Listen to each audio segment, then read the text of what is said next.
televisión. Si te gusta el séptimo arte, Vivir de Cine es tu programa. Dirigido y producido desde Hollywood por José Ignacio Cuenca y presentado por María Ayer. Toda la actualidad del cine, estrenos, festivales y críticas, sin olvidar los clásicos. Los viernes a las 12 de la noche, Vivir de Cine, en Radio Intereconomía.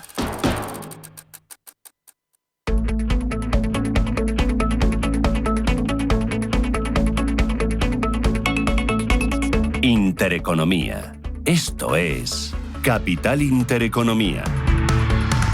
Y son las 11:06 de la mañana, arrancamos nuestra última hora de programa de hoy. Lo hacemos mirando al fin de semana, dándoles a ustedes planes para que pasen el tiempo libre de la mejor forma posible.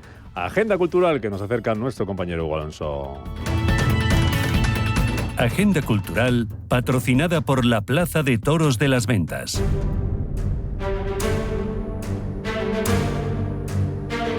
Llega a las carteleras el live action de un clásico de Disney, Blancanieves y los 7 enanitos. El film está dirigido por Mark Webb, que fue director de la película de superhéroes The Amazing Spider-Man. En honor a la noche en la que nací, mi padre me llamó Blancanieves.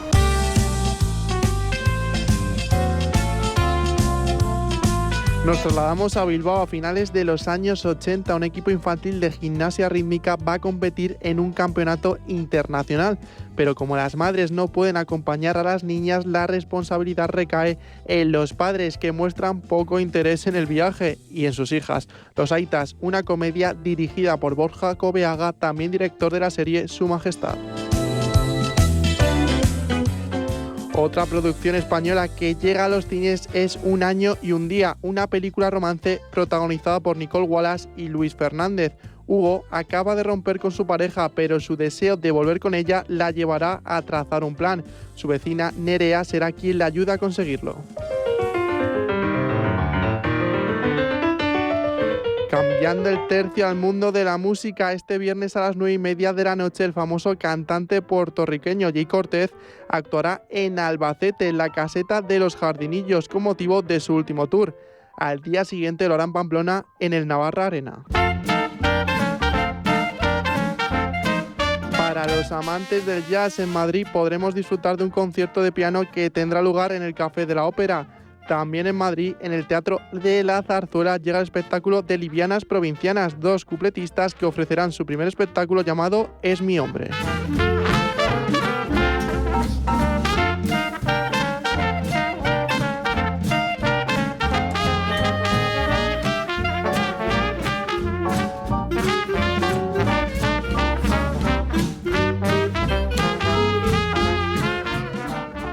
En Capital Group, invertimos pensando en la próxima generación y no en el próximo trimestre. Invierte con la mayor gestora de fondos activa del mundo con más de 90 años de historia. Más información en capitalgroup.com/es. Dicen que en esta vida hay que vivirlo todo. Viajar, bailar, reír y soñar. Atravesar desiertos para llegar más allá. Sentir el arte y sentirte parte. Escuchar el silencio o romper la hora a la hora que tú quieras. Aragón, el lugar para vivirlo todo. Monster es una compañía que cumple en 2025 90 años de historia. En 1935, la familia Hansen vendía zumos y bebidas a los estudios cinematográficos. La historia de la compañía cambió cuando se declaró en 1988. Ese año fue adquirida por la empresa California Co-Packers Corporation. Solo 2 años después, el fabricante decidió incorporar las bebidas energéticas a su catálogo. Fue un éxito total, ya que en 2008 se convirtió en su activo más vendido. 4 años más tarde, después de que las bebidas energéticas se hubieran convertido en la mayor fuente de ingresos, los accionistas acordaron cambiar el nombre de la empresa de Hansen's Natural a Monster Beverage Corporation.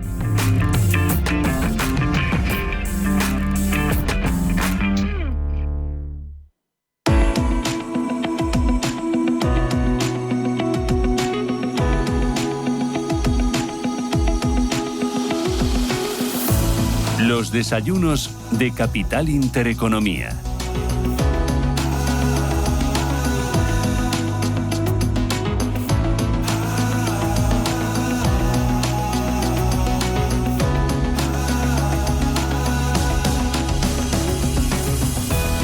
Las 11 y 11 minutos de la mañana, ahora menos en Canarias, y hablamos en estos desayunos capital de la movilidad, del sector de la movilidad, que está viviendo una revolución impulsada por cambios, por ejemplo, en el comportamiento de los usuarios, por factores como la digitalización o la demanda de opciones más flexibles y más sostenibles, demanda que va a un aumento. Modelos como el renting tradicional, el renting flexible y la suscripción están ganando protagonismo frente a la propiedad del vehículo. Ofrecen soluciones adaptadas a un consumidor que busca mayor libertad y mayor eficiencia. Vamos a entrevistar en los próximos minutos a un invitado que nos va a hablar de ello. Vamos a hablar con Drivalia y CEA Autobank para ver cómo está abordando esta transformación, su visión global del mercado y el impacto de la electrificación en estas estrategias de movilidad. Nuestro invitado, que es don Carlos Cilleruelo, que es Head of Sales and Marketing de CEA Autobank en España. Don Carlos, bienvenido. ¿Qué tal? ¿Cómo estás? Muy buenos días. Encantado, Rubén. Encantado de estar aquí con vosotros. Encantado de saludarte. Ahora que se nos acerca temporada como la Semana Santa, en la que la gente tiene que coger coche, tiene que planificarse viajes. Hay que tener muy claro qué es lo que queremos y hacia dónde vamos. Y te pregunto, Carlos, ¿cómo estáis viendo vosotros hacia dónde están yendo estas nuevas fórmulas para la adquisición de movilidad? ¿Cómo está? ¿Cuál es la situación? Pues sí, Rubén, como bien indicas, se inicia una temporada clave para la movilidad, donde se pone en relieve pues toda la nueva fórmula de movilidad. Y en este punto podemos decir que la vida cambia, la sociedad cambia las fórmulas de adquisición y de uso de vehículos, y lógicamente desde nuestro grupo Crédit Agricole y Drivalia trabajamos continuamente en adaptarnos a este entorno tan cambiante. Lo llevamos en nuestro lema: somos el banco de la movilidad para un futuro mejor. Todo lo que tiene que ver con el futuro mejor tiene que ver con movilidad sostenible, con electrificación. Y gracias a Drivalia, gracias a las fórmulas de uso y a las fórmulas de financiación y de propiedad que tenemos a través de Crédit Agricole Autobank, hacemos más accesible la movilidad al consumidor. Podemos decir que democratizamos la movilidad. Nos decías que ha habido cambios y que está cambiando un poco el consumidor. ¿Cuáles han sido los principales cambios? ¿Cómo están cambiando, Carlos, esas preferencias de los consumidores y qué hay detrás de ese cambio? Pues mira, somos una entidad que estamos orgullosos de cumplir 100 años este abril de 2025. Hemos tenido la evolución de varias entidades, partiendo desde Saba, Fiat Financiera, la entrada de Crédit Agricole, la entrada de Stellantis en nuestro grupo y el exitoso lanzamiento de Crédit Agricole Autobank y su filial Drivalia hace 2 años. Te puedes imaginar en estos 100 años cómo han cambiado las formas de consumo, las formas de adquisición de la movilidad. Nosotros tenemos un departamento de marketing muy potente, un departamento de innovación. Estamos en continuo contacto con estudios de consumidores y adaptamos nuestra fórmula de movilidad a lo que el cliente va demandando. Hoy en día vemos una tendencia más al uso, vemos una tendencia también, por qué no decirlo, a la propiedad, y en medio vemos una necesidad de nuestros consumidores de que no todos pueden adquirir un vehículo, por eso pueden recurrir a fórmulas de uso, y luego vemos incluso, compartimos esta mañana una noticia en interno de que el 33% de los clientes que viven en Madrid o Barcelona preferirían una solución flexible como un renting, una suscripción para vivir en esta ciudad debido a las zonas de bajas emisiones y a las restricciones a la movilidad. Con lo cual, en este ecosistema nosotros intentamos adaptarnos a cada cliente, a cada tipo de movilidad y a cada tipo de uso o de propiedad. ¿Y cuál es, Carlos, la gama de productos que ponéis a disposición de vuestros clientes desde Crédit Agricole Autobank y desde Drivalia? Pues nuestra gama de productos estamos orgullosos de decir que es muy amplia.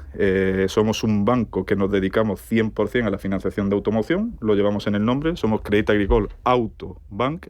Esto es algo que nuestros concesionarios valoran muchísimo y tenemos una gama de productos amplísima. Podemos destacar desde soluciones a nuestros principales socios, que son las marcas, los fabricantes y también la red de concesionarios.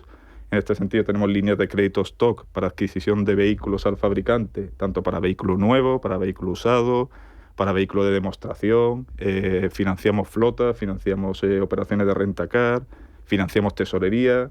Tenemos un producto para los profesionales muy amplio. Luego, nuestro principal negocio, porque damos líneas de crédito stock, líneas de financiación a los concesionarios, para luego captar las líneas de cliente final. Al cliente final podemos decir que somos la entidad más completa. Yo tengo experiencia en otras entidades del sector y me agradó mucho la incorporación hace 2 años a este proyecto, la gama tan completa de productos que hemos creado. Entonces, a nivel particular, tenemos productos más ligados a la propiedad, como pueden ser financiaciones, tanto lineales como financiaciones desequilibradas, como la famosa financiación multiopción o crédito balloon, que permite al cliente, a fin del contrato, devolver el vehículo y terminar el crédito, cambiarlo por otro, devolverlo y cambiarlo por otro, o bien refinanciarlo incluso y por supuesto quedártelo. Financiamos empresas, financiamos leasing, a través de Drivalia ofrecemos todo un ecosistema de movilidad, desde alquiler a corto plazo, desde suscripción con un simple pago con tarjeta para financiaciones o para adquisiciones a medio plazo, por meses, y por supuesto el renting a largo plazo. No solo nos quedamos ahí, Rubén, sino que incluso, ahora sabes que está muy en liza el Plan MOVES. Es algo fundamental para la adquisición de vehículos electrificados, y ahora mismo ha habido un parón en el Plan MOVES, los concesionarios están muy pendientes de la reactivación. Todos esperamos en el sector que esa reactivación o la creación de un nuevo Plan MOVES sea con carácter retroactivo, y desde C-Autobahn apoyamos a nuestras marcas y a nuestros concesionarios adelantando al cliente final las ayudas del MOVES, que por autonomía pueden tardar en recibirla entre 11 y 15 meses. Nosotros se lo adelantamos y luego le damos la posibilidad incluso de financiarlo. Una vez que recibe el MOVES el cliente, iniciamos un crédito paralelo con él, un crédito personal. El cliente puede decidir entre cancelarlo o bien incluso financiarlo en cuotas cómodas. Es una medida más de liquidez. También tenemos una amplia gama de seguros incluidos en la financiación. Nos preocupa mucho una contratación responsable de crédito. No somos una entidad de cargar intereses a los clientes para dar rentabilidad a la red. O sea, compensamos muy bien nuestro entorno entre rentabilidad del banco. Todos jugamos en este juego por rentabilidad, pero compensamos de una forma muy responsable nuestra propia rentabilidad, la de nuestros distribuidores, y un producto muy accesible y muy potente para nuestros clientes. En este sentido, incluimos todo tipo de seguros en la financiación, tanto de protección de pagos, para cubrir desempleo, para cubrir incapacidades, para cubrir vida, y también seguros externos de crédito, como el seguro de vehículos, seguros de mantenimiento, seguros de extensión de garantía, que con una innovadora aplicación tecnológica lo podemos incluir también en la misma financiación. Estáis, si hablamos de dónde está presente Crédit Agricole Autobank, hablamos de 19 países europeos, Drivalia en 16. ¿Cómo os habéis adaptado, cómo habéis adaptado la estrategia, Carlos, para jugar en ese tablero de juego tan amplio? Sí. ¿Y qué tipo de acuerdos tenéis en estos países? Pues esto es una de las claves de nuestro éxito.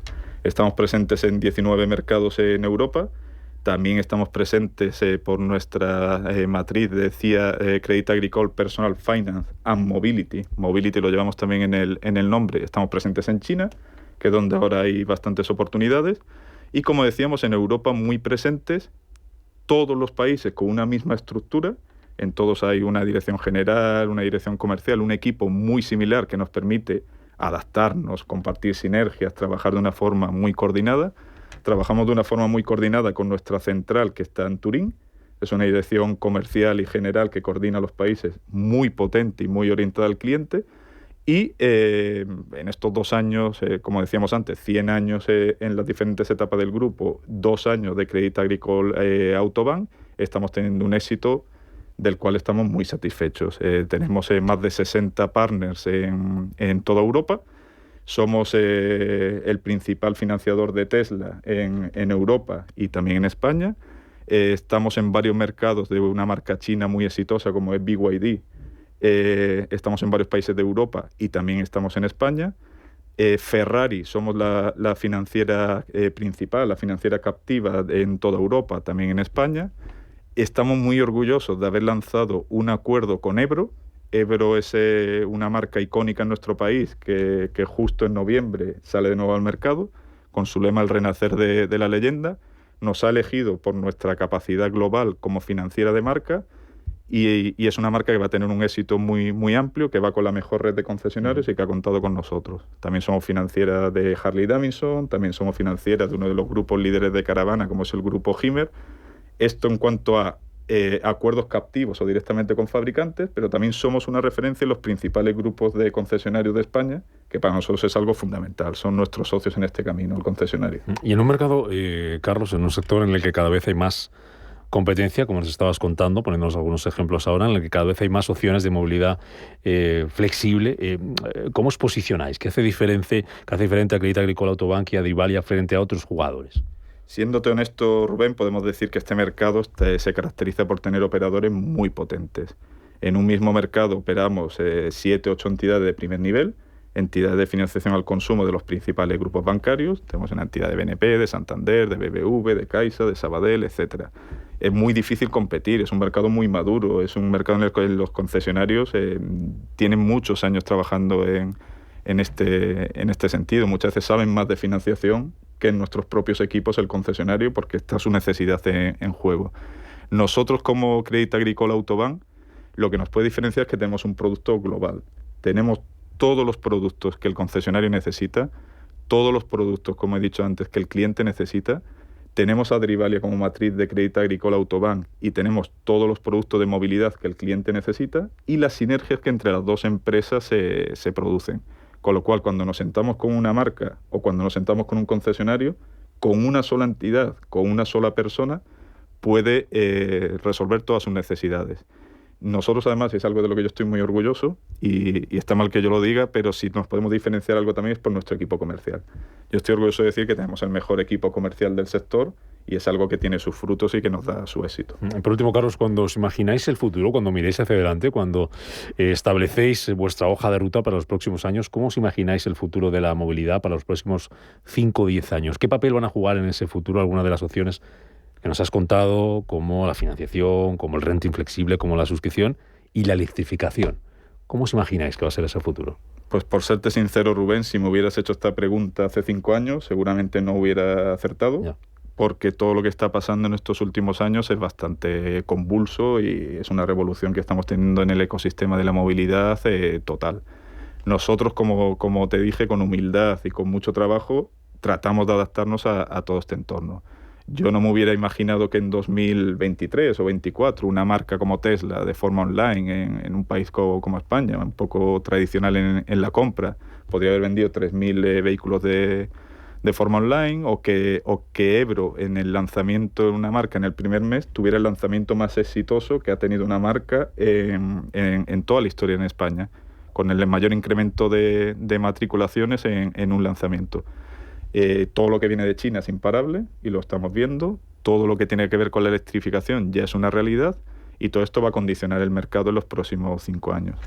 Yo puedo decir que vehículo eléctrico y además en casa, predico con el ejemplo, tenemos 2 vehículos eléctricos y es una realidad, ha venido para quedarse.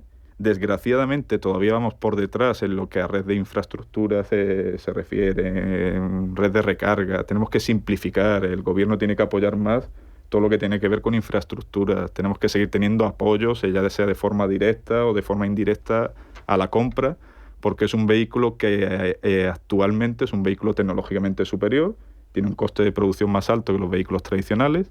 Además, se le ha incorporado medidas de eso a todos los vehículos, no solo a los eléctricos, de los famosos ADAS, todo lo que tiene que ver con la seguridad, todo lo que tiene que ver con el software. Todo esto ha encarecido el vehículo. Entonces, yo opino que la electrificación ha venido para quedarse, que es una forma de moverse que no tiene discusión, que además es benigna para el medio ambiente y el futuro va a pasar por la electrificación. Nosotros intentamos favorecer esta transición. Como dije antes, lo llevamos en nuestro lema. Tenemos tipos de interés más bajos para vehículos eléctricos, ofrecemos plazos más amplios, ofrecemos productos que incluso apostamos por el valor residual a cargo del banco. Es decir, nosotros garantizamos la recompra de vehículos eléctricos porque creemos en esta movilidad, creemos en nuestros partners y es algo que viene al futuro y que sin duda viene para quedarse. Pues a seguir trabajando, que la cosa está muy entretenida. Esto está sin bonito, duda, pero entretenido. Con uno de los líderes del sector, hablando de movilidad sostenible, con Crédit Agricole Autobank en España, nuestro invitado de hoy, el director de ventas y marketing, Head of Sales and Marketing, Carlos Cilleruelo. Ha sido un placer tenerte por aquí, aprender contigo, con vosotros, cómo está evolucionando, qué es lo que quiere el cliente, que también anda un poco, no sé si lo veis vosotros, un poco despistado, ¿no? Sí, un poco despistado, y que haya compañías como vosotros que le pongáis luz, como has hecho en este ratito de radio aquí con nosotros en Radio Intereconomía. Carlos, a seguir bien, enhorabuena a todo el equipo. Muy bien, Rubén, un placer estar con vosotros hoy. Un placer.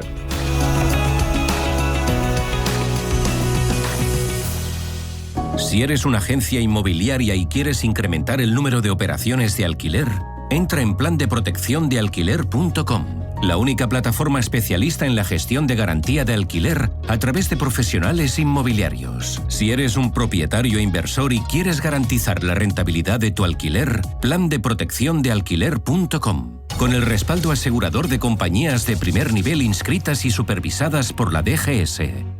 Si eres emprendedor, profesional o empresario y quieres estar al día en los temas que afectan a tu empresa, Cultura Emprende es tu programa. De la mano de Alejandra Rompedrique, Víctor Delgado y Ángel Calvo Mañas, conocerás las experiencias de otros empresarios y estarás al día en marketing, formación, tecnología, fiscalidad, eventos y más. Los viernes de 6 a 7 de la tarde en Radio Intereconomía.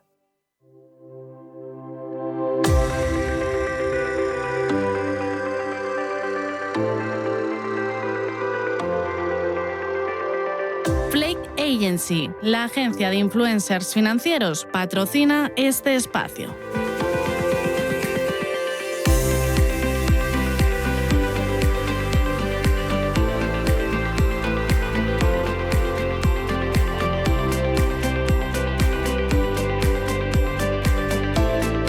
Miramos a la digitalización, que ya venimos hablando mucho en el programa de hoy. Miramos a Internet, miramos a redes sociales, porque en nuestro momento de hablar con influencers financieros hoy nos acompaña Celia Rubio, que es experta en finanzas personales. Celia, ¿qué tal? Muy buenos días, bienvenida. Muy buenas, encantada de estar aquí. Igualmente, encantado de saludarte, de compartir este ratito contigo, aprendiendo un poco de economía, como haces en tus redes sociales, aprendiendo sobre todo de temas de finanzas personales, que ese es el tema al que nos dedicas y que nos cuentas en tus redes. Pero dentro de finanzas personales, no sé si hay algo que cuentes más, al que le dediques más tiempo, ¿qué podemos encontrar? Bueno, realmente dentro del contenido yo hablo de finanzas, por supuesto. Yo siempre pienso que las finanzas, ¿no?, que esta parte de organización de dinero es como la base de todo, y por supuesto de inversiones. Yo creo que ambas cosas realmente tienen que ir de la mano. O sea, por mucho que organices bien tu dinero, si no continúas dando un pasito más allá, ¿no?, como que durante los últimos años ya aprendimos que la inversión no es algo opcional, sino que realmente es algo necesario, ¿no? Entonces, yo desde mi posición pues intento divulgar y compartir todo el conocimiento que puedo, tanto sobre esta parte de finanzas, ¿no?, de las bases para organizar mejor tu dinero, como el cómo invertirlo, ¿no?, y el cómo invertir con sentido común y sabiendo lo que hacemos. Es un tema, Celia, sobre el que nos hace falta muchas clases particulares a los españoles, ¿eh? Bueno, nos hace falta muchas clases porque la educación financiera, ¿no?, es una de esas grandes asignaturas pendientes de nuestro sistema educativo, porque desde pequeñitos no nos enseñan a ganar dinero, ¿no?, nos enseñan a trabajar, a qué hacer para conseguir dinero, pero como que siempre nos queda esa pata cojeando de, oye, cuando ganas el dinero, ¿qué hacemos?, ¿no? Y ahí tenemos pues, los resultados de la mayoría que reflejan un poco esta falta de educación financiera. ¿Qué tipo de contenidos son los que ahora mismo te están funcionando mejor? Porque hablas de muchas cosas, hablas de inversiones, hablas de volatilidad, hablas de impuestos, hablas también de hipotecas. ¿Qué es lo que estás viendo que últimamente está teniendo más tirón? Bueno, yo creo que no depende tanto de una temática, sino de vídeos concretos que funcionan mejor. Pero si me tuviera que quedar con algo, te diría que aquellos contenidos pues que realmente responden a un problema que tenemos, ¿no? Por ejemplo, mencionabas hipotecas. Hombre, pues todos los vídeos donde hablamos de cláusulas abusivas de hipotecas, de cómo calcular mejor tu hipoteca, de cómo conseguir una mejor tasa, un mejor tipo de interés en tu hipoteca, suelen ser contenidos que funcionan muy bien y tiene todo el sentido, porque en realidad el hecho de pedir una hipoteca suele ser una de las decisiones financieras más importantes de nuestra vida, y en realidad muchas veces las hacemos sin tener todas las herramientas o sin tener todo el conocimiento necesario, ¿no? Entonces yo te diría que, por ejemplo, esa temática funciona bien. Y después, en general, siempre que se habla de cómo invertir, ¿no?, y del resultado de la inversión a largo plazo, creo que es algo que nos sorprende mucho, el hecho de decir, hombre, pues es que pensamos que hacen falta grandes cantidades, pero la realidad es que con el tiempo suficiente, con cantidades modestas, con 150, 200 euros al mes, podemos conseguir grandes resultados siempre y cuando seamos constantes en este plan de inversión, ¿no?, que ahí está el gran reto. Celia, ¿qué te llevó a contar todo esto, a hablar de finanzas personales en redes sociales, en Internet? Bueno, realmente A mí me encanta la economía, sobre todo me encantan las inversiones, me había formado mucho al respecto, pero nunca tuve pretensión de compartir esto en redes, y yo empecé hace 5 años en pandemia. Pues cuando estamos en este momento, ¿no?, de parón, de repente todos tenemos más tiempo y más espacio de lo normal. Yo soy una gran aficionada a la lectura y abrí un perfil de Instagram donde realmente yo lo que hacía era algo súper sencillo, que era compartir resúmenes de libros. Cada día compartía un resumen de un libro. El tema es que el 80-90% de los libros que yo leía eran de economía y de inversiones, entonces poco a poco el perfil fue creciendo hasta lo que es hoy y se fue encaminando a la parte de finanzas, pero realmente surgió como algo muy orgánico, ¿no? De este momento de pandemia, de estar en casa, yo decía, bueno, pues, o sea, tengo resúmenes. Yo siempre que leo un libro hago un resumen y tenía por aquellas resúmenes de más de 500 libros. Y yo pensaba, pues a lo mejor esta información hay gente a la que le puede servir, ¿no? Y realmente empecé así. Yo siempre digo que empecé en redes por casualidad, y luego es cierto que me encantó la divulgación en redes, me encantó la formación, ¿no? Yo actualmente tengo Academia de Inversión, que es una formación que tiene más de 4.000 alumnos, que se dice rápido, ¿eh? Venimos este fin de semana de hacer un evento presencial con más de 1.000 personas. Entonces, realmente es algo que me encantó porque creo que responde a una necesidad, ¿no? Pero empezó de forma súper orgánica. Necesidad también que hay de educar a nuestros hijos financieramente. Y tienes varios vídeos, Celia, que hablan sobre ellos. Imagino que es algo que los padres te agradecemos mucho, ¿no? Es decir, cómo hablamos de dinero con nuestros hijos, por dónde empezamos, qué les contamos, qué tienen que saber, porque claro, no es lo mismo una edad que otra. La importancia de ese dinero, cómo gestionar ellos su paga, lo que se quieren comprar, fundamental, ¿no? Yo creo que es un tema fundamental. Yo soy madre, yo tengo un niño de 3 años y para mí es un tema que desde que yo tuve a Hugo me empezó a interesar especialmente, pero porque realmente lo comentábamos al principio, ¿no? Es que desde pequeños no nos educan financieramente. Si en el colegio a día de hoy nos siguen sin dar esas bases necesarias, esa educación financiera, necesitamos nosotros como padres ser quienes suplamos esas carencias del sistema educativo. Yo siempre digo que es que si no es como si cuando cumplías 18 años te dieran las llaves de un coche, te dijeran, oye, ¿puede usted empezar a circular? Pero nunca te hubieran explicado ni siquiera las señales de tráfico. Es que es un poco eso lo que nos pasa en el mundo laboral y con el dinero y demás. Entonces, yo creo que como padres tenemos una gran responsabilidad, realmente una responsabilidad doble, que es, primero, formarnos y aprender nosotros. Lo que tú no sepas hacer es muy complicado, ¿no? Los niños aprenden muchísimo más, por ejemplo, que por charlas, ¿no? Entonces, primero es aprender a hacerlo tú y después transmitírselo desde pequeños, darles pues, esa autonomía, ¿no? Que tengan un dinero, que se puedan gestionar, cambiar. A mí es algo que hablo mucho y que siempre es como muy polémico, pero yo no creo mucho en este concepto de paga, ¿no? Que es como, bueno, pues alguien se tiene que hacer cargo de ti, alguien te tiene que dar el dinero y el dinero cae de ayudas, de tal. No me gusta mucho eso y creo que es mejor pues el educar a los niños para que desde pequeños sean capaces de ganar su propio dinero, siempre, por supuesto, pues de acuerdo a la edad del niño y con actividades muy concretas, pero creo que son cositas pequeñas que podemos empezar desde que son súper chiquitines. Y el tema organizativo, el tema logístico, ¿cómo lo haces? ¿Cuánto tiempo le dedicas? ¿Qué redes sociales eliges? No sé si las mismas para una cosa o para otra. ¿Cómo eliges en función de qué contenido? ¿Cuántas horas le dedicas a esto?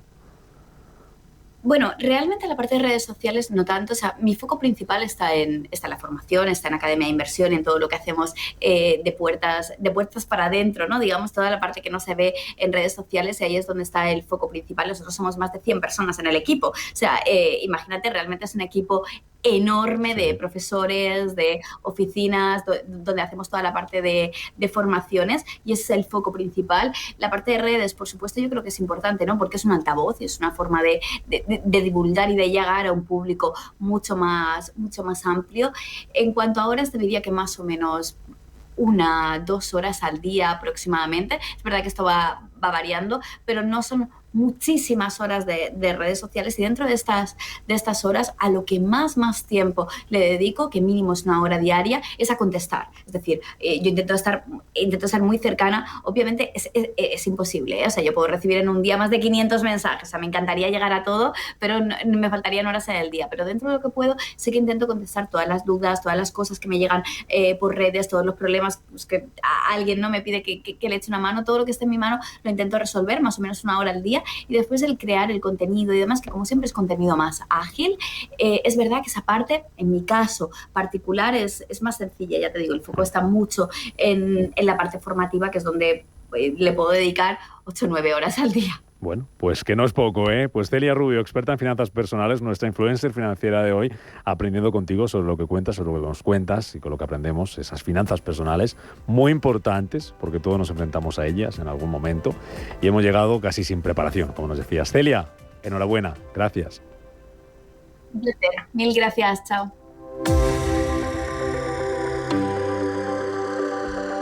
Flake Agency, la agencia de influencers financieros, ha patrocinado este espacio. Dales una voz a esto.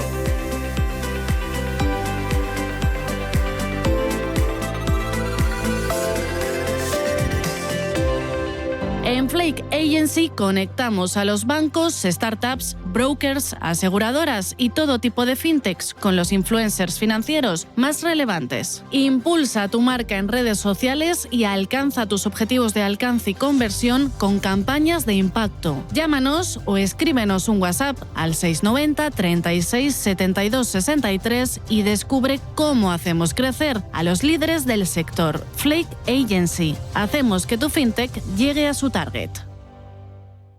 Orange Empresas presenta Todo para Todos. Todo para el Port de Barcelona, que tiene la última tecnología para gestionar miles de toneladas en tiempo real. Y Todo para Pedro, que gestiona cada día cientos de paquetes en su empresa de transportes para que lleguen a tiempo. Si tenemos todo para las grandes empresas de nuestro país, lo tenemos todo para la tuya. Llama al 1414 y asesórate. Orange está aquí. Oye, Ricardo, que estamos grabando. ¿Qué le pasa? Bueno, pues ya lo digo yo.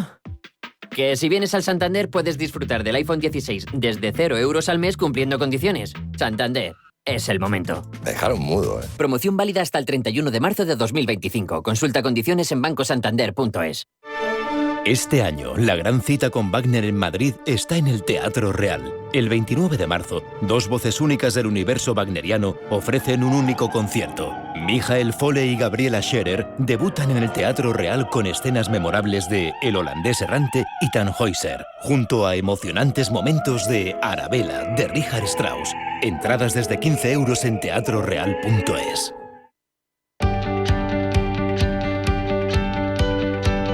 Foro Empleo en Capital Intereconomía. Las 11 y 38 minutos. Hablamos de empleo y del teletrabajo, que ha vuelto a salir a los titulares. Sobre todo en Madrid, porque el Ministerio de Trabajo recomendaba ayer, no sé si tarde pronto, que todo el que pudiera hoy teletrabajara. Don José Canseco, ¿de qué se ríe usted? Muy buenos días. Nada, hombre. Experto en liderazgo y estrategia de personas. ¿Qué tal? Te veo un poco contrariado, ¿no? Con el comentario de ayer de las 8 de la noche, Me encantaría teletrabajar, pero si me lo pones feo a las 8 de la tarde, a mí no me da tiempo a organizarme. Ya, bueno, organizar equipos ni nada. ¿Qué hago? ¿Se lo mando yo o cómo hago? Claro. O sea, para que otro teletrabaje, si yo le quiero mandar a un equipo, porque claro, esto de un día para otro aquí, no sé, habrá sectores que sí, pero en la radio no todo el mundo tiene un equipo en casa. Sí, está yo le quiero mandar un equipo que hago a otro de un repartidor que trabaje por mí para que le lleve el ¿no? Bueno, se puede teletrabajar, depende de cada profesión, claro, ¿no? Y de cada actividad, pero poder se puede. Pero con planificación, de un día para otro. Bueno, yo recuerdo que en el COVID no hubo mucha planificación, ¿eh? Acuérdate que había cosas que era imposible cambiar y culturas y estilos, ¿os acordáis, no? Que era imposible, ¿no? Esto en esta casa no funciona. Y en 48 horas estaba todo el mundo haciendo determinadas cosas. Pero en cuanto hubo oportunidad, eso sí es dejó verdad. De funcionar. Eso sí es verdad. Dicen del otro lado del océano, en Estados Unidos, por ahí, que este año, 2025, va a ser el gran año, por decirlo de alguna forma, de la vuelta a la oficina, ¿no? Con Jimmy Dimon a la cabeza. Llevamos años diciéndolo. Yo creo que el año pasado también se dijo. El anti-teletrabajo, sí. Jimmy Dimon, ¿eh? Y de hecho... JP Morgan que ha dicho, me da igual los que firmen la carta esta, dijo. Claro. Quieren quedarse teletrabajando, es que yo creo, aquí a volver todo el mundo. Yo creo que llevamos ya año y medio hablando de esto. La primera fue una intentona, que no se consiguió. El año pasado yo, hablando con algunos consejeros delegados españoles, estaban un poco contrarios porque no conseguían, porque había mucho en contra por parte de la plantilla, pero yo creo que ya han hecho un balance y muchos o algunos han decidido que este año sí o sí, y el coste de oportunidad pues ya lo tienen evaluado, vamos a decir así. Ahora os pregunto por qué sí o sí este año va a ser el del gran retorno y qué nos va a quedar del teletrabajo. Pero las oficinas están contentas por eso, ¿eh? Claro. Los alquileres de oficinas están contentos. Marisa Cruzado, socia en CVA Comunicación en Valor Añadido. ¿Qué tal? Muy buenos días. ¿Qué tal? Buenos días. Porque si a ti de repente te dicen ayer, teletrabaja, que luego está la cosa muy mal en Madrid, bueno, otras partes de España, que no quiero centralizarlo en Madrid, pero como fue el Ministerio de Trabajo el que dijo que en Madrid todo el que pudiera hoy evitara desplazamientos y todo el que haya podido, pues fenomenal. Cualquier riesgo que se pueda evitar es mucho mejor. Pero claro, no es sencillo, ¿no? Plantearse eso si lo haces a última hora de la tarde de ayer, que yo no digo que sea tarde o pronto, cuando se pudo, entiendo. Hombre, las improvisaciones, sobre todo porque fíjate que es contradictorio el que estén también desde el gobierno tan empeñados en los protocolos de desconexión digital y no comunicarse con los empleados fuera del horario de trabajo, sí, y hacer esas recomendaciones a las 8 de la tarde, que es bastante fuera del horario de trabajo del gran volumen, ¿no?, de empleados, con lo cual, aunque esas recomendaciones se hubieran querido llevar a cabo, te tienes que poner en contacto con tus empleados fuera del horario de trabajo. Con las limitaciones que eso tiene. Y ellos tienen que acceder o no a ese correo electrónico y en principio estás saltándote una norma, estás vulnerando ya una norma, ¿no?, que es el tema de la desconexión digital. Por lo tanto, me parece que fue tarde, como tú dices, ¿no? Pero ¿queréis decir que a las 8 de la tarde no hay nadie trabajando en nuestro país? Hay gente trabajando, pero hay mucha gente que no. Hay mucha gente que no. Hay mucha gente que no. Bueno, los talleres de coches, me he enterado ayer que no, que a partir de las 4:30, 5 ya cierran gran parte de ellos. Claro, y también tengo dudas que los talleres de coches, por ejemplo, tengan correo electrónico corporativo, por ejemplo, ¿no? Entonces, hay un montón de actividades a las que tampoco se les puede. ¿No? Bueno, pero vamos, yendo a tu pregunta, improvisar es complicado, y si tú no tienes el hábito, o por lo menos de alguna manera está contemplado dentro de tu organización, teletrabajar de vez en cuando, pues es difícil, porque la gente no tiene equipos. Eso te iba a decir, una persona que hoy le tocara por normal, porque su día a día es levantarse, desayunar, ir a trabajar, siempre, y de repente diga, no, mañana teletrabaja, claro, lo que haya podido hacer hoy en casa, pues es un poco, con perdón, cubrir el expediente. Que muy bien, porque hemos evitado el riesgo, si es que lo había. Sí, bueno, pero no es sé un si poco, había tanto. Pues saldo un poco lo que puedas. Justifícame no sé si que estás trabajando, ¿no? Pero... Bueno, es que el problema que está ocurriendo y cada vez, pues... Que no lo critico, que no diga la gente, se está diciendo que la gente tenía que haber ido a trabajar hoy, sí. No, todo lo contrario. Cada vez se queja más gente de esto que voy a decir, preparados. Y es que en muchas ocasiones cuando ese teletrabajo extraordinario, vamos a decir, no programado, como decía Marisa, pues a veces acaba en un escaqueo, ¿no? Y a veces lo comenta el propio empleado y en muchas ocasiones lo comenta pues el manager, el director, lo que sea, ¿no? Y a veces es así. ¿Es así siempre? Por supuesto que no.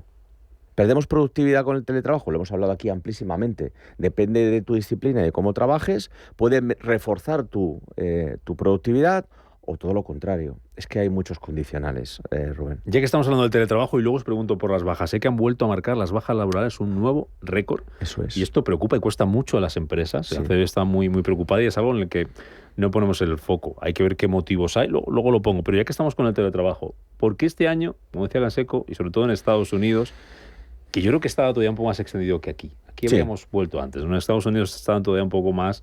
Bueno, habían abierto un poco más aquello Sobre todo históricamente, perdona. También, ¿no? Sí. Claro, es que eso imagino que dice mucho, ¿no? Es decir, no ha sido una cosa por el COVID, sino que ya antes había más cultura de teletrabajo. ¿Por qué este año vamos a plegar velas? Si es que no las hayamos plegado ya, Marisa.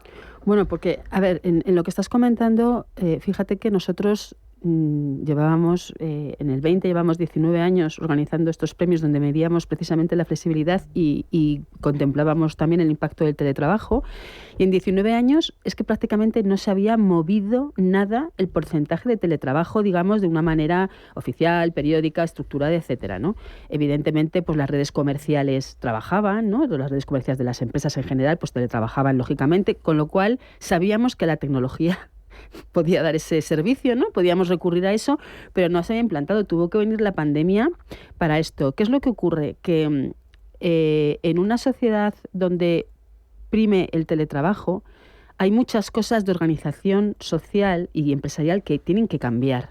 No solamente, porque es, digamos, transformar la forma en que vivimos dentro de una sociedad, ¿no? Si la gente deja de ir a trabajar todos los días a su puesto de trabajo, no solo se modifica el espacio de trabajo, sino que se modifica el transporte, se modifican los flujos de movimiento de personas, los hábitos de consumo, porque en Madrid, por ejemplo, pues en las zonas donde hay muchas empresas, hay muchos restaurantes donde la gente trabaja para dar servicios de comidas. Es decir, es una transformación que va más allá de decidir o no utilizar la tecnología para trabajar, sino que modifica todo el planteamiento de estructura que tenemos como sociedad. Y eso, con la pandemia, que fue una urgencia, evidentemente no se modificó. con lo cual ha habido graves problemas de estructuras de las inmobiliarias, pues porque las empresas tenían sus locales y tenían sus espacios de trabajo adaptados a la plantilla, a una plantilla con un número concreto de personas que se quedaron vacías, pero esos gastos tenían que seguirse manteniendo, y todo eso no es fácil de modificar cuando, sobre todo en los últimos años, la tendencia era a crear centros de trabajo alrededor de las ciudades donde la gente se desplazaba a trabajar y se había reforzado los transportes públicos, etcétera, ¿no? Y allí las empresas estaban comprando edificios y haciendo instalaciones. Recordamos la ciudad de Santander, de Boadilla, pero también está toda la zona, hablo de Madrid, que es lo que conozco, ¿no? Pero todos los alrededores de Madrid, todas las zonas industriales en torno al Juan Carlos I, al aeropuerto, o sea, están concentradas ahí grandes edificios y zonas empresariales. Y eso es muy difícil de modificar de la noche a la mañana. Por lo tanto, después de 3 años o 4 años que ya llevamos de impasse, en donde hemos recuperado la normalidad sanitaria, digamos, y ya no tenemos una urgencia de mantenernos así, aunque sí algunas empresas han reducido espacios, se ha modificado incluso el concepto, ¿no?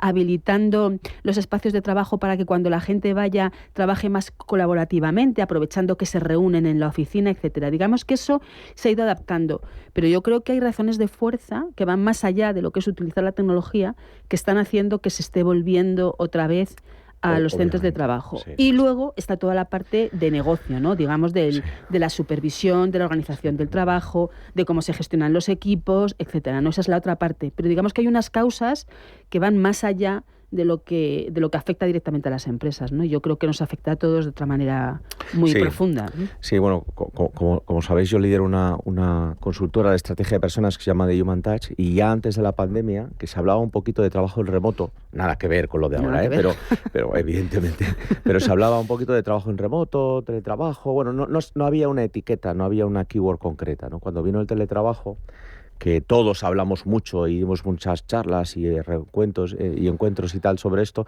la posición de la consultora era que el trabajo en remoto, más que teletrabajo, me gusta más la palabra trabajo en remoto, iba a ser híbrido, a 2, 3, 4 años vista. ¿Por qué?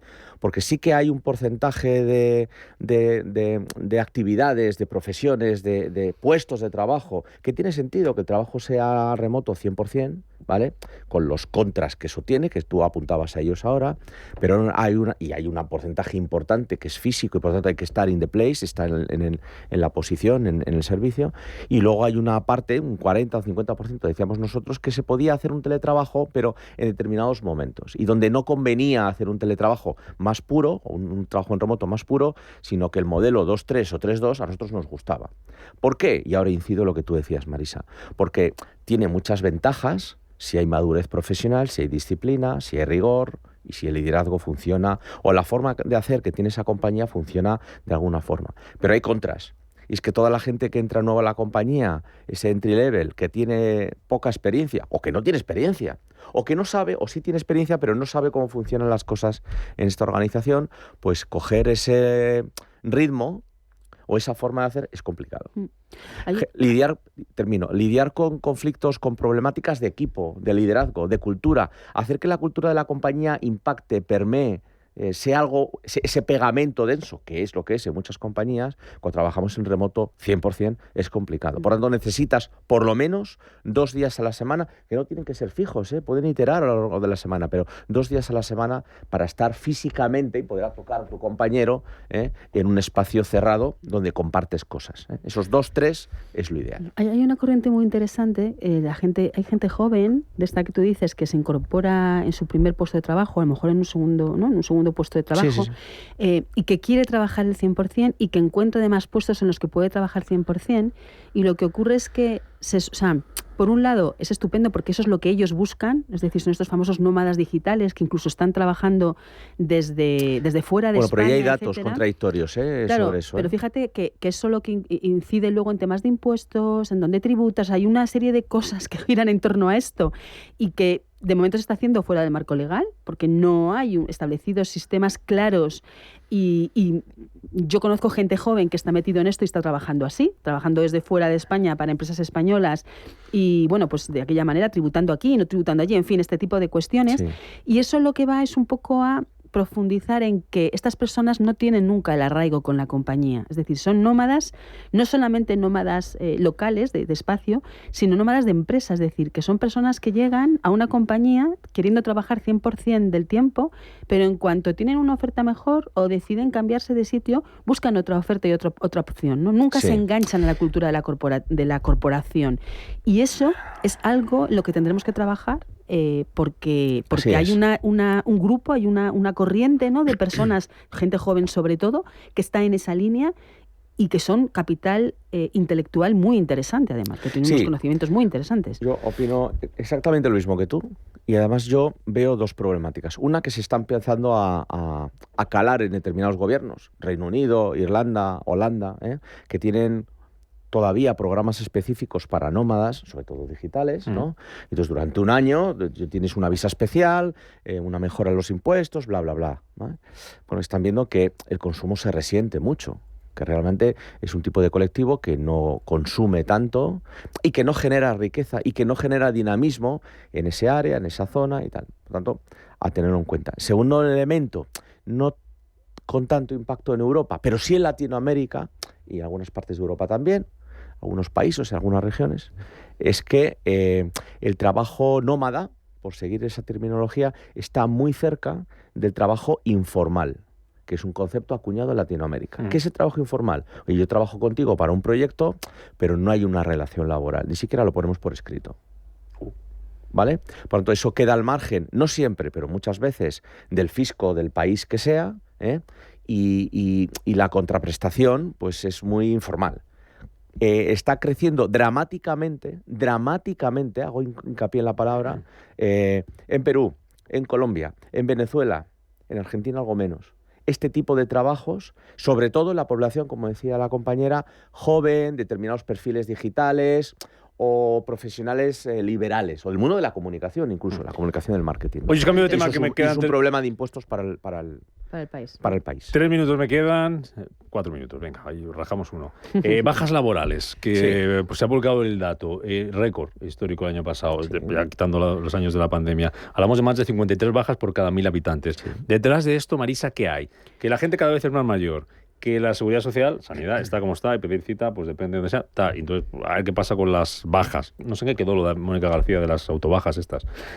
Eso para otro día. O que la gente, como está en su trabajo bien, porque no hay despidos, hablando claro, pues me tomo el día.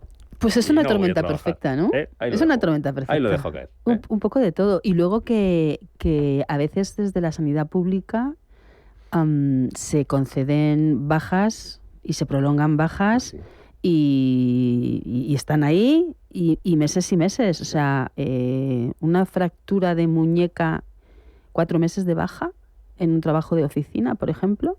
4 meses de baja por fracturarte una muñeca.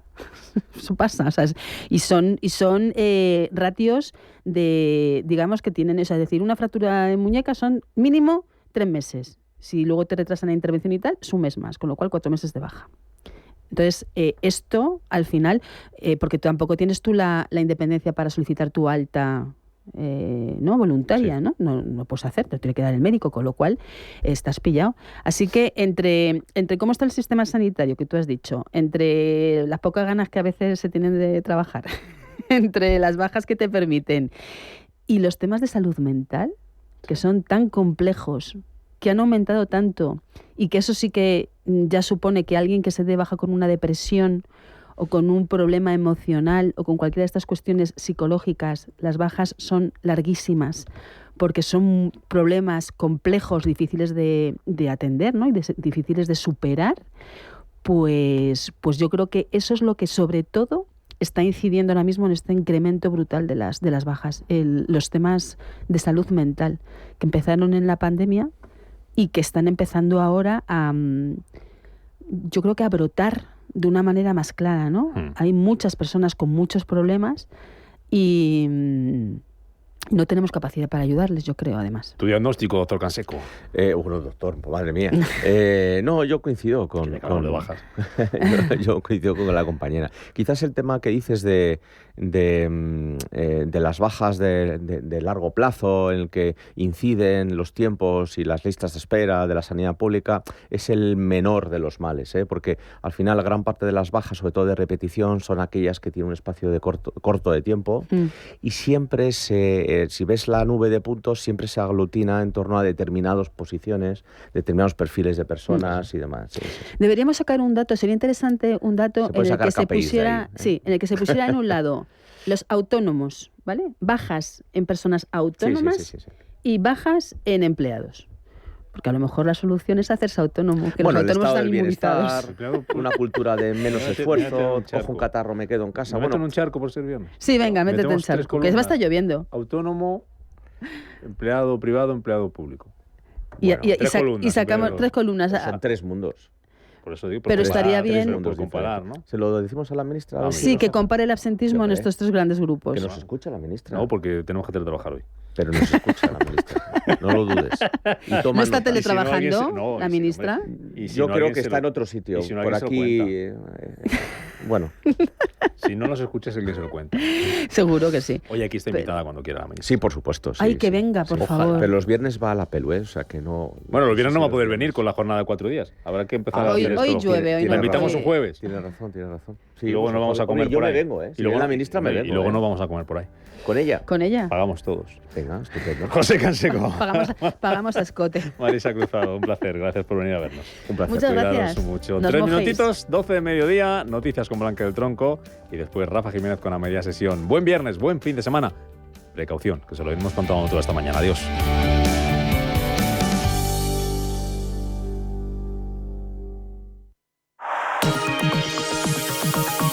La dirección de Radio Intereconomía no se responsabiliza ni comparte necesariamente las opiniones y consejos de sus colaboradores o las realizadas por terceros ajenos a este programa.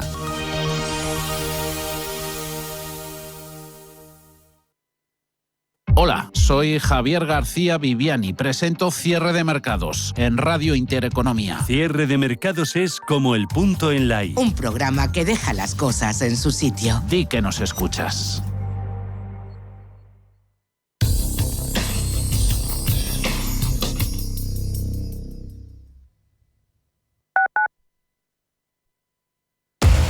Somos aquello que siempre quisiste ser. Creamos aquello que siempre quisiste tener. Las reglas del juego han cambiado.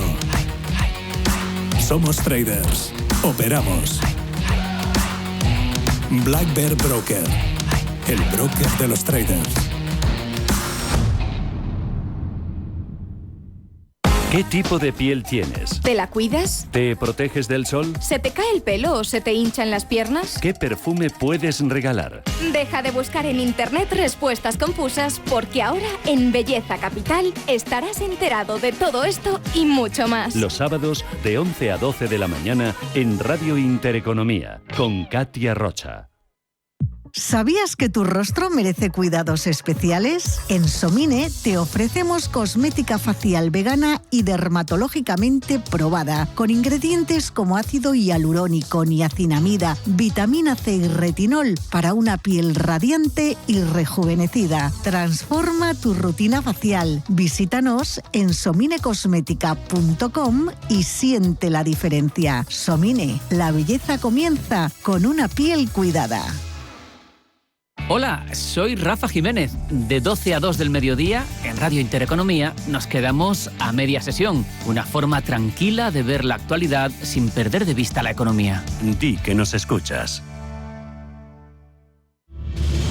Si eres un family office, un inversor institucional y quieres invertir, Sirena Invest es tu aliado. Sirena Invest es una promotora inmobiliaria con más de 15 años de experiencia en el sector inmobiliario polaco que ofrece invertir en una de las economías más pujantes y rentables del mundo. Polonia. Recuerda, sirenainvest.com con Y o llámanos al 648 019495.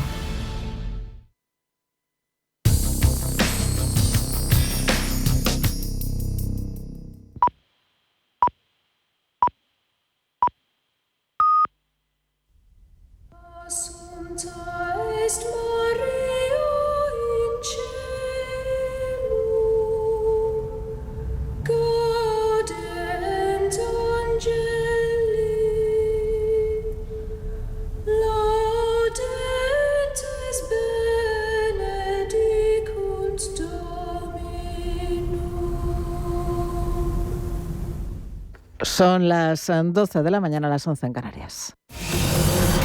Radio Intereconomía. Boletín informativo. Buenos días. Sabadell piensa solo en un futuro en solitario. Así lo ha dicho en declaraciones a Radio Intereconomía César González Bueno en plena OPA del BBVA sobre la entidad catalana. Roberto Sol, buenos días. Buenos días. El CEO de Sabadell opina que los próximos años sin una posible fusión con el BBVA serían mejores para los accionistas de la entidad. Tenemos otra imaginación que ese futuro en solitario, porque ese futuro en solitario sería bueno para los accionistas.